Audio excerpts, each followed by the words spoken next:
The CCP's excuse to launch the land reform movement is a lie. At least the CCP leaders knew that landlords were not bad people. Liu Shaoqi was born a landlord. Mao Zedong was born a landlord. Although Mao Zedong himself said that he was a rich peasant, his family owned 240 acres of land. In the eastern Sichuan area, even 30 acres of land is considered a landlord. He was absolutely a landlord. Deng Xiaoping was also a landlord. I visited their hometowns. He's definitely a landlord. The CCP leaders also said that their fathers and grandfathers worked hard to get rich. Mao Zedong's book talked about it. Liu Shaoqi talked about it. Deng Xiaoping's daughter also talked about it. During my field research, I discovered that the relationship between landlords and peasants was very harmonious. It's not what the CCP claimed, a life or death antagonistic class conflict with enemies. Like the stories they made up, such as White-Haired Girl, The Rent-Collecting Yard, and another two stories, Nan Ba Tian and Yang Bai Lao. They were all lies.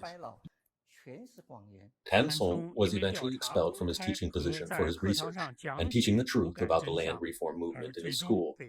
He lives in exile in the United States. Although his father was the deputy director of the propaganda department of the municipal party committee in charge of universities in Chongqing at the time, Song Yong-yi, director of the Labor Reform Research Foundation, co-sponsored the seminar. We used China's official data to calculate the number of abnormal deaths among Chinese landlords during the 4 years of the land reform movement. The number is 4.7 million. And what I mainly see is that the percentage of landlords of the total population has dropped from 4.6% to 2.6%. Then you can get the number of the 4 years of the land reform. You will find that it's a significant reduction of the population of landlords. We deducted the number of normal deaths in those 4 years, which is the data also from the National Bureau of Statistics. The total death toll of landlords in the 4 years of movement is 4.7 million.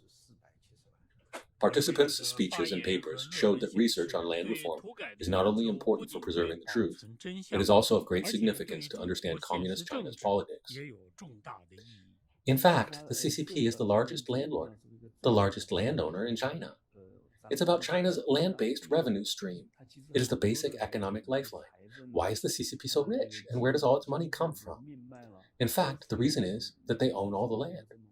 The CCP monetized, securitized, and financialized the land, which brought the CCP all the power. Participants believed that the public land ownership after the reform is the root cause of the widespread corruption in China. Class struggles and the dictatorship of the proletariat are not only still kept in China's constitution, they are also the basis for the philosophy of struggles that the Chinese president still advocates today.